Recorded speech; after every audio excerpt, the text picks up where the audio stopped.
श्री वैजनाथ महादेव की कथा। एक बार राक्षस राज रावण ने हिमालय पर स्थिर होकर भगवान शिव की घोर तपस्या की। उस राक्षस ने अपना एक एक सिर काट काट कर शिवलिंग पर चढ़ा दिए। इस प्रक्रिया में उसने अपने 9 सिर चढ़ा दिया तथा 10वें सिर को काटने के लिए जब वह उद्यत यानी तैयार हुआ तब तक भगवान शंकर प्रसन्न हो उठे। प्रकट होकर भगवान शिव ने रावण के 200 सिरों को पहले की ही भांति कर दिया। उन्होंने रावण से वर मांगने के लिए कहा। रावण ने भगवान शिव से कहा कि मुझे इस शिवलिंग को ले जाकर लंका में स्थापित करने की अनुमति प्रदान करें।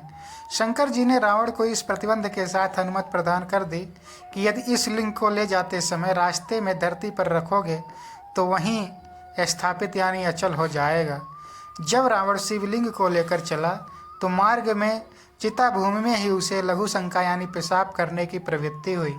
उसने उस लिंग को एक अहिर को पकड़ा दिया और लघु शंका से निवृत्त होने चला गया। इधर शिवलिंग भारी होने के कारण उस अहिर ने उसे भूमि पर रख दिया। वह लिंग वहीं अचल हो गया। वापस आकर रावण ने काफ़ी जोर लगाकर उस शिवलिंग को उखाड़ना चाहा, किंतु वह असफल रहा। अंत में वह निराश हो गया और उस शिवलिंग पर अपने अंगूठे को गड़ाकर यानी अंगूठे से दबाकर लंका के लिए खाली हाथ ही चल दिया। इधर ब्रह्मा, विष्णु, इंद्र आदि देवताओं ने वहां पहुंचकर उस शिवलिंग की विधिवत पूजा की। उन्होंने शिव जी का दर्शन किया और लिंग की प्रतिष्ठा करके स्तुति की। उसके बाद वे स्वर्गलोक को चले गए। कोटि रुद्र संहिता के अनुसार कथा। श्री शिव महापुराण में कोटि रुद्र संहिता में श्री वैजनाथ ज्योतिर्लिंग की कथा इस प्रकार लिखी गई है। राक्षस राज रावण अभिमानी तो था ही, वह अपने अहंकार को भी शीघ्र प्रकट करने वाला था। एक समय वह कैलाश पर्वत पर भक्ति भाव पूर्वक भगवान शिव की आराधना कर रहा था। बहुत दिनों तक आराधना करने पर भी जब भगवान शिव उस पर प्रसन्न नहीं हुए तब वह पुनः दूसरी विधि से तप साधना करने लगा। उसने सिद्ध स्थल हिमालय पर्वत से दक्षिण की ओर सघन वृक्षों से भरे जंगल में पृथ्वी को खोदकर एक गड्ढा तैयार किया। राक्षस कुलभूषण उस रावण ने गड्ढे में अग्नि की स्थापना करके हवन आहुतियां प्रदान कर दिया। उसने भगवान शिव को भी वहीं अपने पास से स्थापित किया था। तब के लिए उसने कठोर संयम नियम को धारण किया। वह गर्मी के दिनों में 5 अग्नियों के बीच में बैठकर पंचाग्नि सेवन करता था तो वर्षा काल में खुले मैदान में चबूतरे पर सोता था और शीतकाल यानी सर्दियों के दिन में आकंठमत गले के बराबर जल के भीतर खड़े होकर साधना करता था। इन 3 विधियों के द्वारा रावण की तपस्या चल रही थी। इतने कठोर तप करने पर भी भगवान महेश्वर उस पर प्रसन्न नहीं हुए। ऐसा कहा जाता है कि दुष्ट आत्माओं द्वारा भगवान को रिझाना बहुत कठिन होता है। कठिन तपस्या से जब रावण को सिद्धि नहीं प्राप्त हुई तब रावण अपना एक एक सिर काटकर शिव की पूजा करने लगा। वह शास्त्र विधि से भगवान की पूजा करता और उस पूजन के बाद अपना एक मस्तक काटता तथा भगवान को समर्पित कर देता था। इस प्रकार क्रमशः उसने अपने 9 मस्तक को काट डाले। जब वह अपना अंतिम 10वां मस्तक काटना ही चाहता था तब तक भक्त वत्सल भगवान महेश्वर उस पर संतुष्ट हुए और प्रसन्न हो गए। उन्होंने साक्षात प्रकट होकर रावण के सभी मस्तकों को स्वस्थ करते हुए उन्हें पूर्ववत जोड़ दिया। भगवान ने राक्षस राज रावण को उसकी इच्छा के अनुसार अनुपम बल और पराक्रम प्रदान किया। भगवान शिव का कृपा प्रसाद ग्रहण करने के बाद नतमस्तक होकर विनम्र भाव से उसने हाथ जोड़कर कहा, देवेश्वर आप मुझ पर प्रसन्न होइए। मैं आपकी शरण में आया हूँ और आपको लंका ले चलता हूँ। आप मेरा मनोरथ सिद्ध कीजिए। इस प्रकार रावण के कथन को सुनकर भगवान शंकर असमंजस की स्थिति में पड़ गए। उन्होंने उपस्थित धर्म संकट को टालने के लिए अनमने होकर कहा, राक्षस राज, तुम मेरे इस उत्तम लिंग को भक्ति भाव पूर्वक अपनी राजधानी में ले जाओ, किंतु यह ध्यान रखना रास्ते में तुम इसे यदि पृथ्वी पर रखोगे तो यह वहीं अचल हो जाएगा। अब तुम्हारी जैसी इच्छा हो वैसा करो।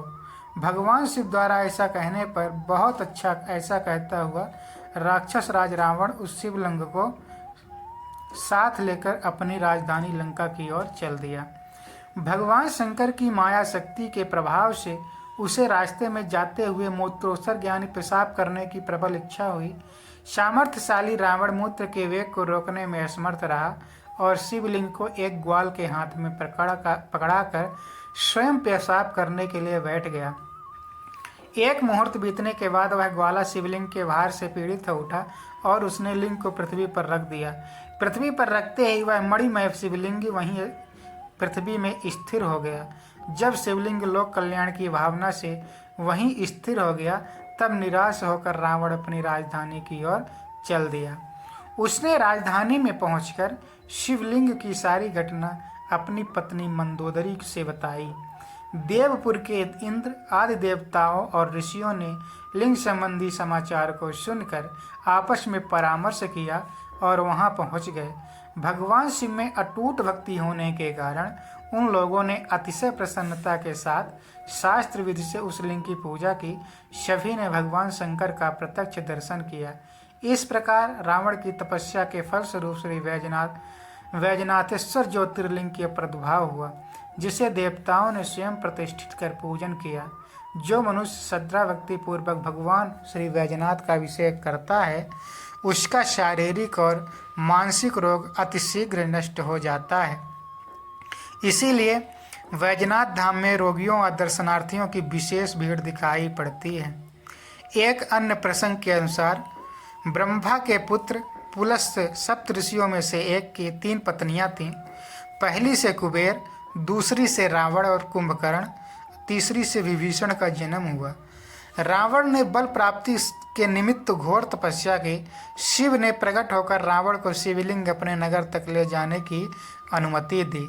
साथ ही कहा कि मार्ग में पृथ्वी पर रख देने पर लिंग वहीं स्थापित हो जाएगा। रावण शिव के दिए 2 लिंग कांवरी में लेकर चला। मार्ग में लघु संख्या के कारण उसने कांवरी किसी बैजू नामक चरवाहे को पकड़ा दी। शिवलिंग इतने भारी हो गए कि उसे वहीं पृथ्वी पर रख देना पड़ा। वे वहीं पर स्थापित हो गए। रावण उन्हें अपने नगरी तक नहीं ले जा पाया। जो लिंग कांवरी में अगले भाग में था चंद्रभाल नाम से प्रसिद्ध हुआ तथा जो पिछले भाग में था वैद्यनाथ कहलाया। चरवाहा बैजू प्रतिदिन वैद्यनाथ की पूजा करने लगा। एक दिन उसके घर में उत्सव था। वह भोजन करने के लिए बैठा, तभी स्मरण आया कि शिवलिंग पूजा नहीं की है। सो वह वैजनाथ की पूजा के लिए गया। सब लोग उससे रुष्ट हो गए। शिव और पार्वती ने प्रसन्न होकर उसकी इच्छा अनुसार वर दिया कि वह नित्य पूजा में लगा रहे तथा उसके नाम से के आधार पर वह शिवलिंग भी वैजनाथ कहलाया। शिव पुराण में कई ऐसे आख्यान है जो बताते हैं कि शिव वैद्यों के नाथ हैं। कहा गया है कि शिव ने रौद्र रूप धारण कर अपने ससुर दक्ष का सिर त्रिशूल से अलग कर दिया। बाद में जब काफ़ी विनती हुई तो बाबा वैजनाथ ने तीनों लोकों में खोजा पर वह मुंड नहीं मिला। इसके बाद एक बकरे का सिर काटकर दक्ष के धड़ पर प्रत्यारोपित कर दिया। इसी के चलते बकरे की ध्वनि बा बा बा के उच्चारण से महादेव की पूजा करते हैं। इसे गाल बजाकर उस ध्वनि को श्रद्धालु बाबा को खुश करते हैं। पौराणिक कथा है कि कैलाश से लाकर भगवान शंकर को पंडित रावण ने स्थापित किया है। इसी के चलते इसे रावणोत्सव वैजनाथ कहा जाता है। यहाँ के दरबार की कथा काफ़ी निराली है। बोले शंकर भगवान की जय।